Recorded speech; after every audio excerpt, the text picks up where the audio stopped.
As we continue reviewing movies and television that bring us cheer, it felt right to review a few of the classics, which this time meant a rewatch of the romantic anthology movie Love Actually, which stars many stars and tells many stories about love. And of course, what could bring more cheer than falling in love on Christmas? I'm Ronald Young Jr., and I'm on the couch.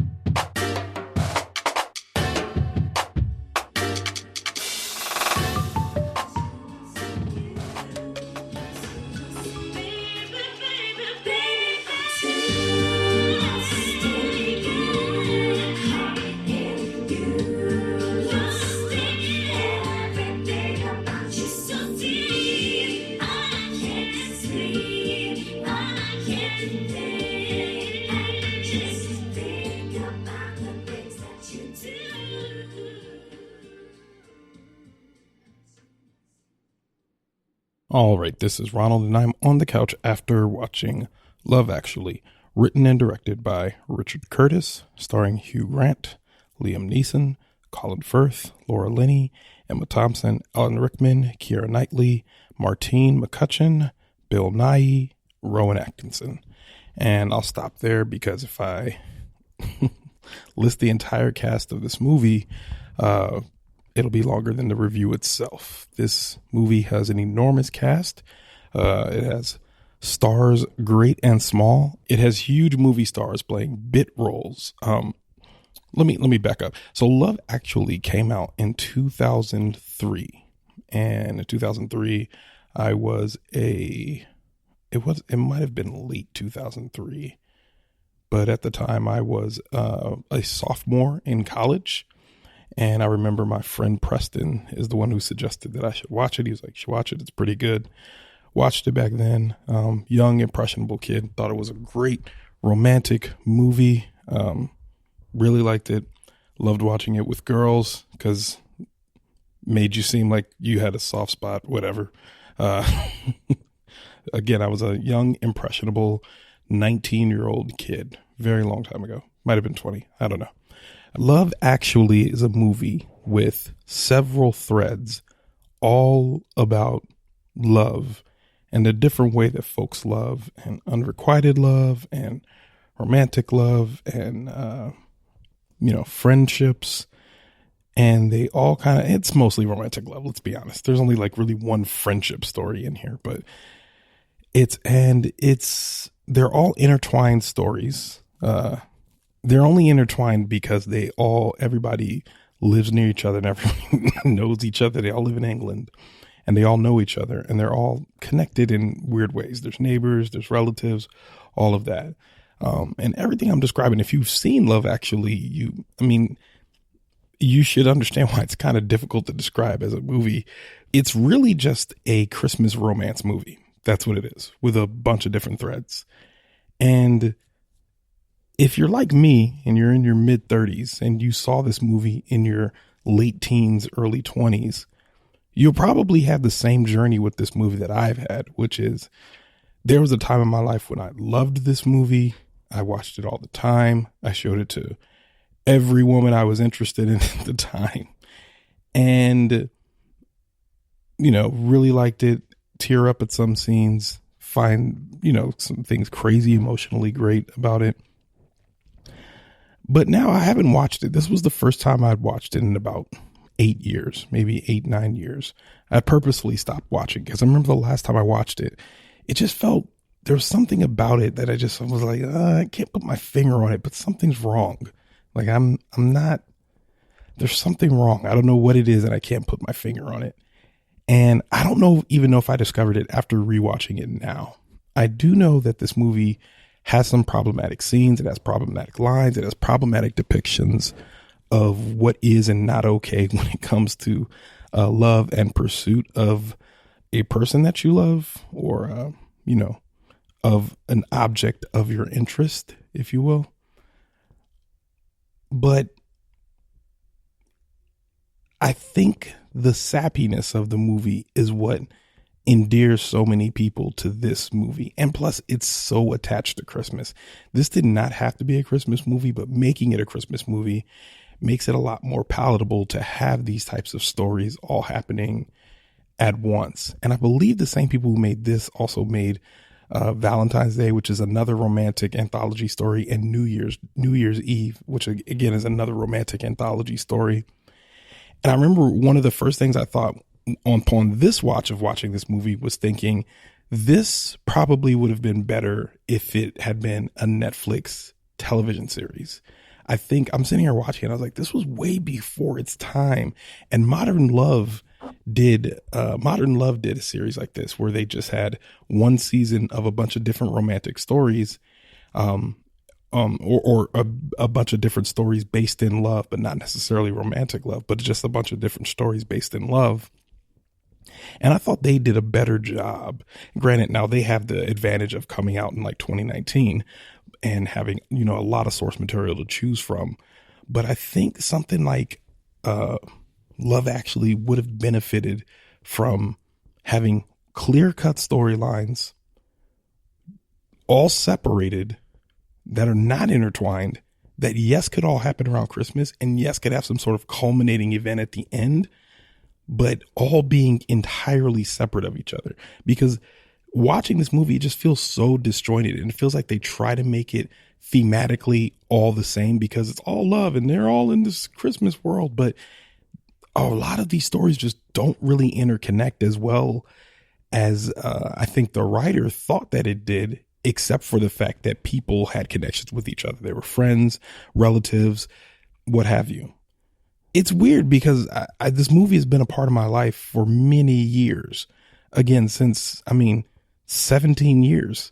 I saw the movie probably in 2004. It came out in 2003. I probably saw it in 2004. So just, almost 17 years this movie has been a part of my life. And I'm watching it now and I don't know how many more times I'll watch this. I watched it a lot. I bought it on DVD. It was an annual Christmas movie watch. And then I stopped, and I feel like the same creeping feeling that I feel now, which is that it just feels like it's so into the idea of this syrupy, super romantic, almost toxically romantic depiction of what love is and what, to pine after someone is, and what I don't know. And I might also not be in the greatest headspace to be watching this movie right now, because I'm sure there's other people that watch it and it feels light and fluffy for them. But there's just some heinous things that happen in this movie. There's a guy who's essentially about to cheat on his wife. There's a woman who has a brother with mental illness, and that's like destroying the rest of her social life.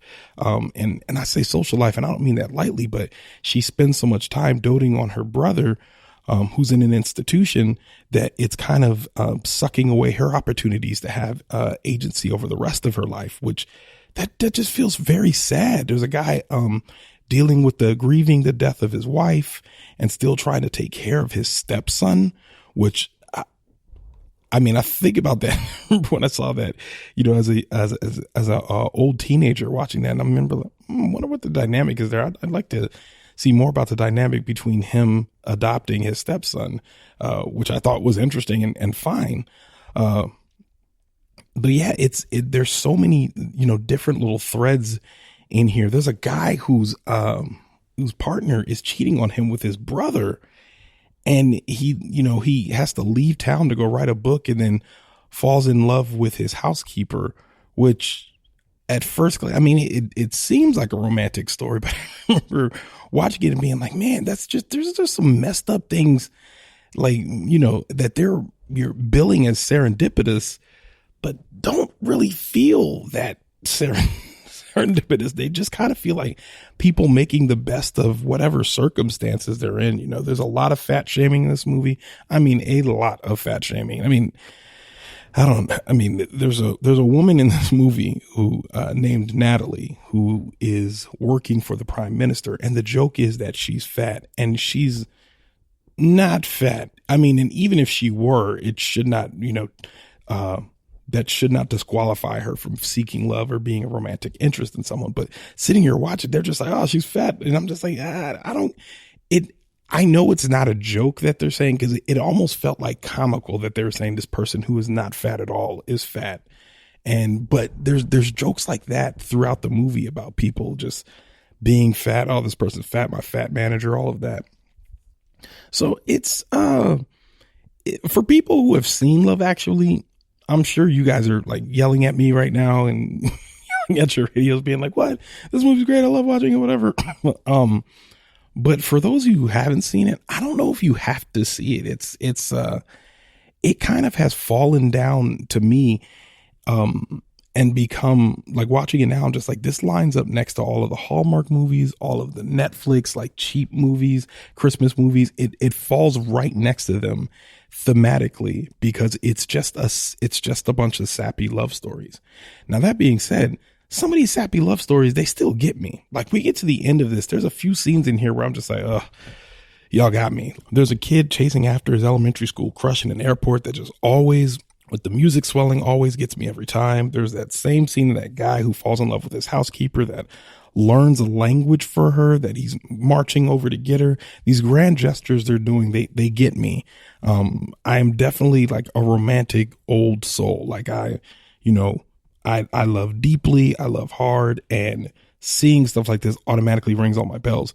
But the part of me that's become way more cynical is watching this being like, man, I would love a more subtle love story. I love a love story that doesn't just like bash you over the head and be like, yeah, that's right, do what you would for the one that you love.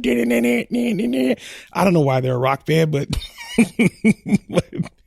I just would love to see more like, just subtle love stories that aren't just quite so bashing, because I feel like a lot of the reasons why I have like messed up views, or the reasons why I'm such romantic, is because I've watched so many movies and I assume, that things are going to work out, and the optimism and all those things mixed together. I'm just like, yeah, it's going to be all right. Going to find the love of my life. I don't know why it's a rock band, but still. Okay, this is going off the rails, but yeah, I don't know. It's Love Actually it's a classic. It's become a Christmas classic. And I think it romanticizes the idea of like being unrequited love and all that. So I think thematically, it's fine. If you want to watch something like that, I'm sure a lot of people love it. And just, if you're not an overthinker like me and you won't look too deep into it, it'll be perfect, for you. But for others, if you just don't feel like all that right now, this just might not be the movie for you. It's extremely Christmassy, but it dives into like the super commercial aspects of Christmas, which is again tying Christmas to romantic love and then buying gifts and doing stuff. It leans in that way.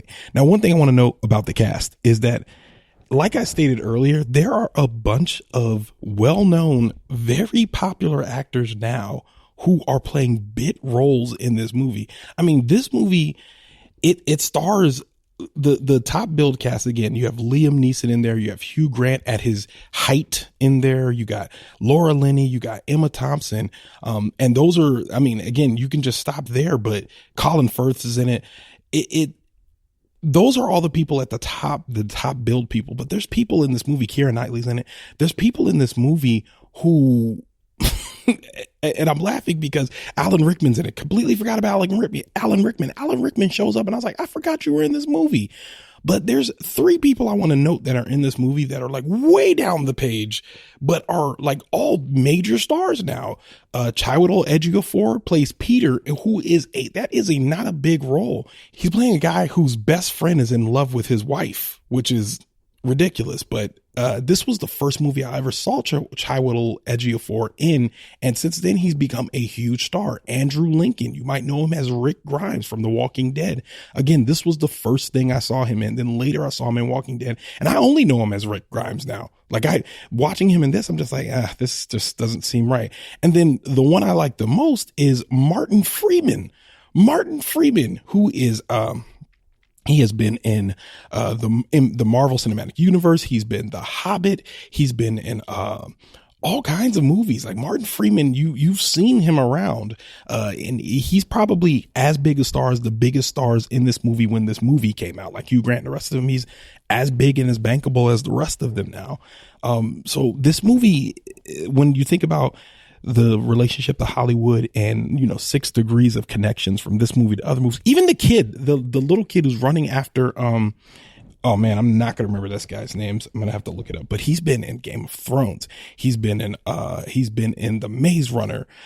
He's been in Thomas Brody. Thomas Brody is his name. He's been in The Queen's Gambit is probably his most recent, the recent thing that he's been in. So lots of stars, like little known stars before they were really stars, are in this movie. And I think that's probably one of the more interesting parts about watching this, is being like, oh, they're in this. Oh, they're in this. And then there's like these cameos from American. January Jones is in this movie. Denise Richards is in this movie. Eliza Cuthbert is in this movie. There's just so many stars. That's why it's just hard to name all of them at the beginning in the cast. But that was enjoyable. Like saying, oh, you were in this. Oh, you were in this. Oh, you were in this. That's fun. But that doesn't necessarily make up for the thematic problems that I've mentioned before. So, I mean, it's not bad. And if you've seen it a while ago, I'd encourage you to give it another watch and just, see how it holds up in your memories. Like, how does it hold up now? For me, this is a 2.5 star movie, probably 2.5 of 5 stars. Like, I don't hate it, but I don't really like it either. There's parts of it that feel very nostalgic and nice to me, but there's other parts where I'm just like, I think they could do this again. Now, what I will say is that I would love for them to remake this through the lens of 2020 as a Netflix series. So I would love for that to happen. I don't know how much influence Leaving the Theater has, but if somebody's, listening, let's go into the Love Actually remake the series business. But anyways, with that, Leaving the Theater is a production of ohitsBigRon Studios. Theme music by the mysterious Breakmaster Cylinder.